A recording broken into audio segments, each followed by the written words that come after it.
आज मी तुम्हाला दाखविणार आहे आमच्या घराच्या जवळची घोरपड. या बाई किती मोठी घोरपड आहे आणि ह्या आमच्या घराच्या चिटकूनच राहते. काहून की तरी आम्ही तिला काही करत नाही. काहून की घोरपड ही शेतकऱ्याचा मित्रच आहे आणि ही शेतकऱ्याला फायदेशीर पण होती. ही किडे खाती, खूप सारे कीटक पण खाती आणि आपल्याला काही त्रास देत नाही. म्हणून आम्ही हिला काही करणार नाही, असं सोडून देणार. येऊ प्राणी नामशेष व्हायला हळूहळू. पण लोकांनी तिला मारून खायला नाही पाहिजे, काहून की तिच्यात पण जीव असतो. आपल्यात कसा जीव आहे तरी पण तिच्यात जीव आहे.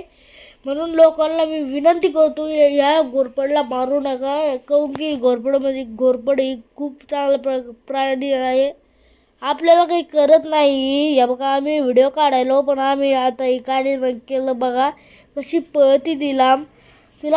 तिला पण थोडं भेव वाटतं. पण मित्र तरीच का मित्र चांगला नाही, थोडं तरी आहे. पण आम्ही तिला काही करणार नाही. आणि तुम्हाला माझी विनंती आहे की या घोरपडला काही करू नका, काहून की ही घोरपड खूप चांगली आहे आणि आपल्या आजूबाजूला असले काही अशुभ नाही, शुभ पण नाही. आणि तुम्ही जर नवीन पाहत असाल तर माझं चॅनल सबस्क्राईब करा.